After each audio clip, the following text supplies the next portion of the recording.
the songs that fall from the back and take that certain texture, that certain smell, brings forth the heavy days, brings home the nighttime swell. You go out on the patio, we sit, and the humidity we breathe.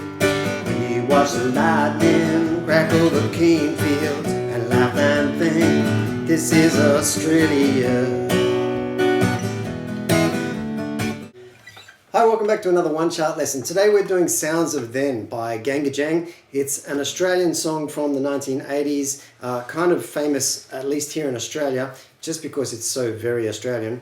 But it's a relatively simple song chord-wise. I've just spent a lot of time trying to find different ways to play it to make it sound kind of a little bit more interesting, but you can't get away from the sound that this band got with this song. It's simple, but it's a combination of different elements.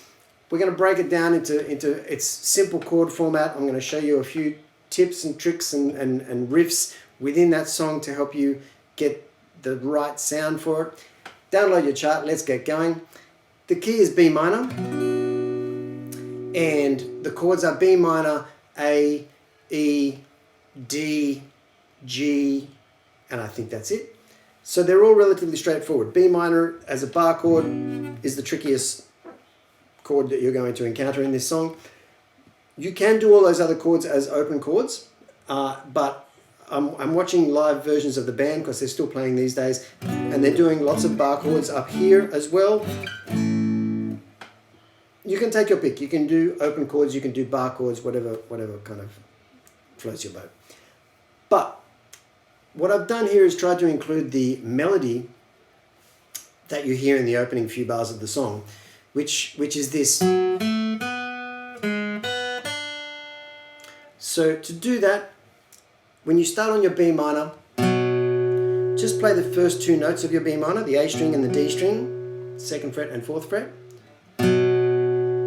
followed by the G string, 2nd fret, then place it on the 4th fret, so you're going, and when you do that, you can complete the chord, or you can just play that last single note. I think it's best just to play the single note to spell out that melody clearly, like that. Second phase of it starts on the E chord, so you do your strum through the E chord, but don't go any further than the G string, because that's the first note of your melody there, on the 1st fret, followed by the open B string, and then 3rd fret B string, but that sits under a D chord, so you don't need to worry about this top E string. It's probably best if you don't play it in this case, and you do a D like that. So again, that full melody at the front.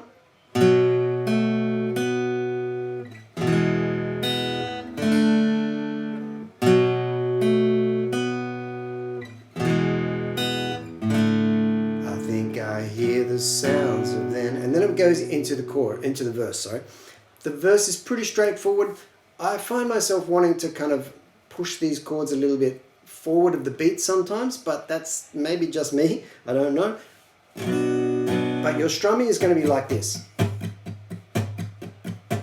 I think I hear the sounds of them, and people talking. It's probably a little bit faster than that, but we'll keep it nice and slow. Think I hear the sounds of them, E, and people talking, scenes recall.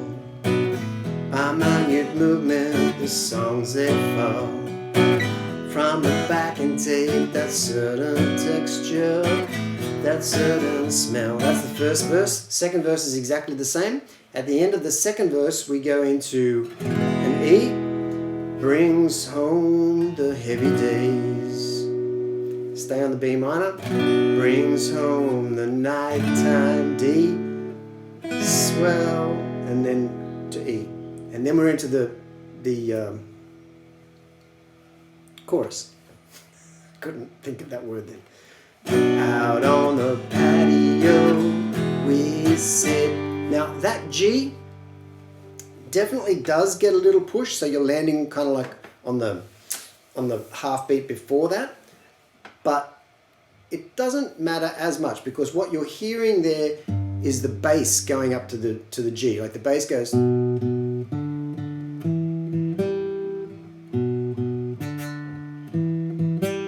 So that note, the G that it lands on, is what makes the rest of the chords sound like they land on that beat too, which they actually don't, but it's just the bass. However, if you're playing this on a single guitar, push that G and land it on that beat. So it means you're going to catch it on an up strum. Out on the patio we sit, and the humidity we breathe. We watch the lightning crack over cane fields and laugh and think, this is Australia. Back to the intro. Now, during these little intro parts and the bits in between the verses, when you're doing those intro chords, you can, if you want, do that intro riff as well. It's not really in the song in those parts, but again, if you like the sound of it, do it. Then we go into another verse with the great lines of the block is awkward, it faces west, long diagonals and sloping too. And in the distance, in the heat haze, in convoys of silence, the cattle graze.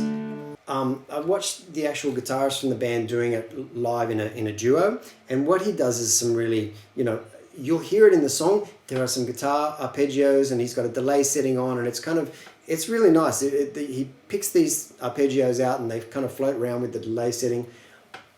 I've boiled it down to kind of like the basics of what he does most often, which is this little riff, this arpeggio riff, which I've included on the chart in verse 3, but you can put it in wherever you like, and you can put it wherever you are able to put it.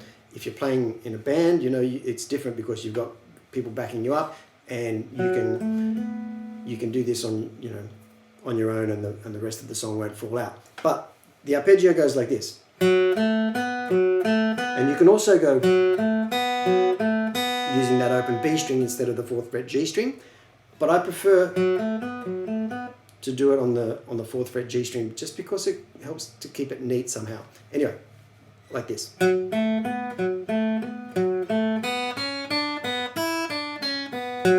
The second time, really nice little kind of weird arpeggio there. I'm sure there's a name for it, but I haven't found it out. He plays that over the verses.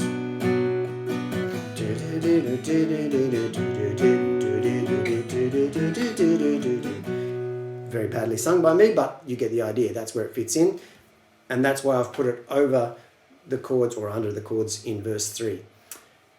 Now, that's pretty much it. The only other thing that I want to point out is that at the end of the bridge is another place where you push that E forward. So in the bridge, where it goes, a certain texture, that certain beat, brings home the nighttime heat.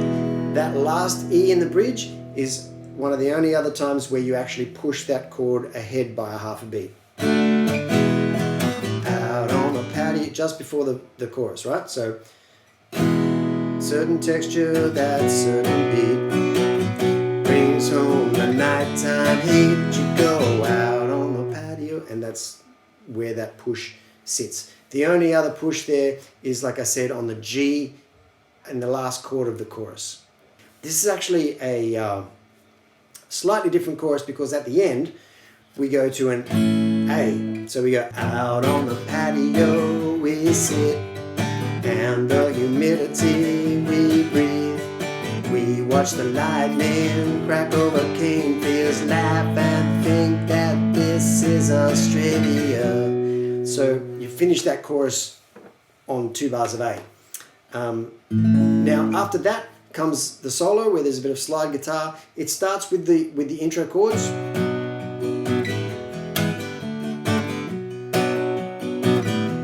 Twice through.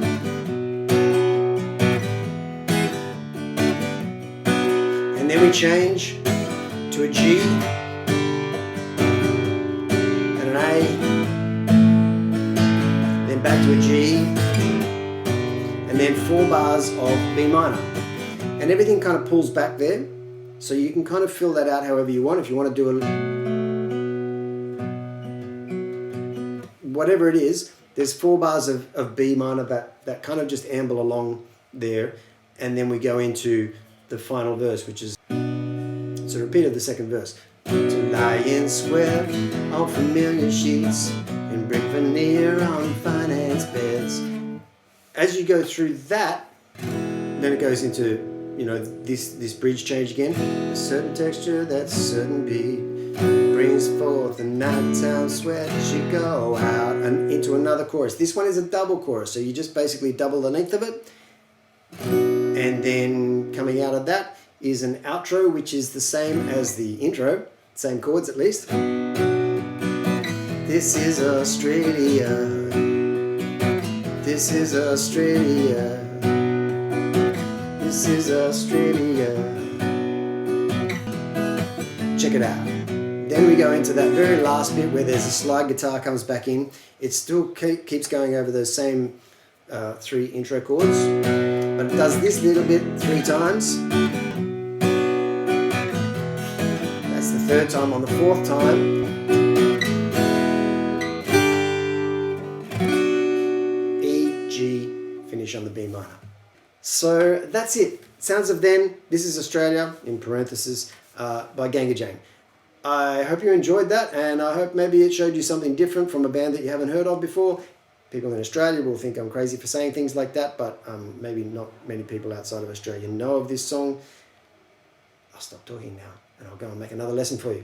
Please come back, please learn some more songs with me, and let me know how you're going. I love to hear from people, and you're welcome to make any requests for songs that you need to figure out. I'm here to help. See you soon.